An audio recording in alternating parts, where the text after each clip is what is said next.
Para falarmos de ansiedade normal, vamos considerar situações de perigo vital e ameaça direta à existência de cada um de nós. Situações como ser vítima de um terrível assalto com um revólver apontado em sua direção, ou quando você se defronta repentinamente com um leão numa floresta, ou quando você tenha a notícia de que há um incêndio no prédio em que você está. Ou, por exemplo, imagine que você está num navio e se defronta com a notícia que ele está afundando. Assim, a ansiedade normal envolve a natureza do estímulo, quer seja um assalto, por exemplo, ou defrontar-se com um leão, e a intensidade do estímulo, ou seja, o quanto esse estímulo constitui uma ameaça. Nosso cérebro trabalhará constantemente para analisar situações, primeiramente percebendo o estímulo, fazendo então uma avaliação do risco da situação e finalmente gerando uma resposta proporcional ao perigo do estímulo. Isso vai gerar uma alça de feedback loop de avaliação e resposta a riscos reais. E aí que surge o que chamamos ansiedade normal.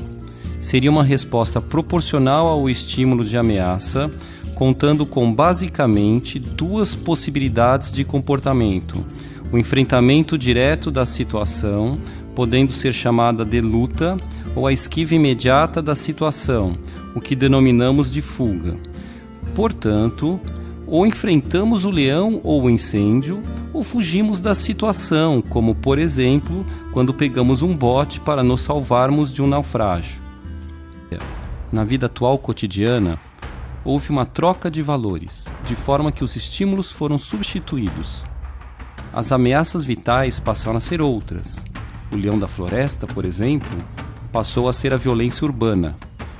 O naufrágio no mar passou a ser, por exemplo, a ruína financeira. E o incêndio passou a ser, por exemplo, a vida atribulada por preocupações e medo de fracassos. Nosso cérebro passou então a avaliar, através de uma permanente alça de feedback loop, estímulos do dia a dia e riscos simbólicos e imaginários, mas potencialmente realizáveis. Temos então uma migração e conversão de medos vitais para medos da nossa cultura. A migração dos objetos causadores de ansiedade acompanha várias tendências, de objetos do mundo natural, como o leão, para objetos da nossa sociedade atual, como a perda de dinheiro, de objetos concretos do mundo externo, como o leão novamente, ou o assaltante das ruas, para objetos ditos internos ou subjetivos, como perdas e frustrações. Assim podemos ver uma constante variação de objetos geradores de risco e consequente ansiedade. Do leão, passamos para o incêndio, e deste para o assaltante, e deste para o risco da perda de algo na vida, e desta para a ameaça de perda de emprego, e assim sucessivamente. Dentro do mundo atual, cada vez mais rápido e complexo, há uma tendência à internalização para objetos mais subjetivos. Daí o papel importante da psicoterapia para auxiliar no tratamento dos quadros ansiosos. Sintomas da ansiedade normal.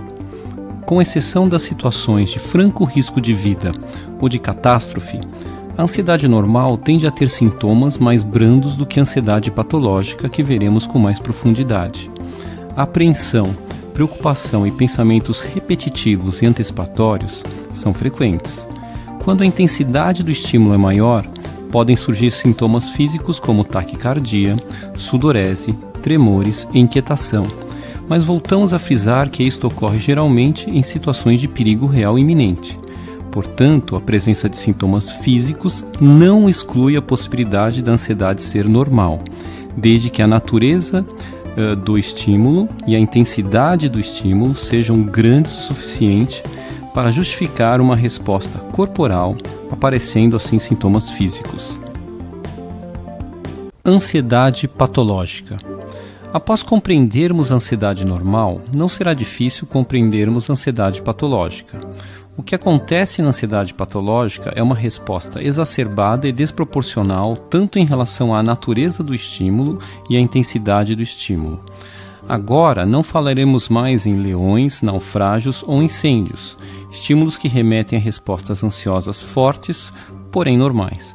falaremos de objetos ou situações que não deveriam desencadear ansiedade, mas que desencadeiam. Os objetos e situações deixam de ser leões, incêndios e naufrágios e passam a ser insetos, elevadores e situações absolutamente normais da vida, como ir a um cinema ou restaurante. Esses objetos e situações passam a tomar o indivíduo de um intenso sofrimento agudo e desesperador. Para entender melhor esse assunto, é importante que façamos uma distinção entre respostas ansiosas com objeto ou situações delimitada e determinada e respostas ansiosas sem objeto ou situação delimitada e determinada.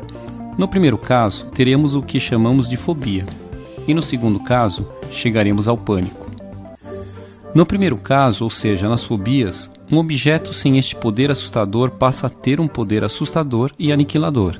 A barata, o elevador, o olhar ou o contato com outras pessoas, por exemplo, passam a constituir estímulos muito assustadores e ameaçadores. As fobias podem ter um desenvolvimento longo e insidioso e os indivíduos têm consciência de que desde a tenra infância já tinham medo de insetos ou já tinham timidez e ansiedade ao contato com outras pessoas desconhecidas. Estamos falando aqui de fobias específicas e fobia social, respectivamente. No segundo caso, as respostas ansiosas sem objeto ou situação delimitada e determinada, a ansiedade emerge, entre aspas, do nada. Temos aí o que chamamos de transtorno do pânico. O indivíduo está em casa tranquilo, assistindo à televisão e, repentinamente, começa a ter uma súbita descarga de ansiedade ou está jantando num restaurante e tem uma súbita e avassaladora descarga de ansiedade. Esta falta de objeto determinado, diferentemente das fobias, tende a desnortear o indivíduo que vivencia uma súbita sensação absoluta de perda de controle de si. Este é o derradeiro ataque de pânico. Didaticamente falando, vamos dividir em dois tipos de sintomas: sintomas físicos e sintomas psíquicos. No caso dos sintomas físicos, os mais frequentes são o que chamamos de sintomas autonômicos ou neurovegetativos, que são taquicardia, que é o aumento da frequência cardíaca, palpitação, que é a sensação do coração estar batendo forte na região do tórax, sudorese, às vezes concentrada nas mãos, boca seca, sensação de falta de ar, alterações da sensação de temperatura corporal, como frio nas mãos e ondas de calor, sensação de formigamento pelo corpo, vontade de evacuar, além de outras possibilidades de sensações. Concomitantemente às sensações físicas, o indivíduo apresenta sintomas de natureza psíquica.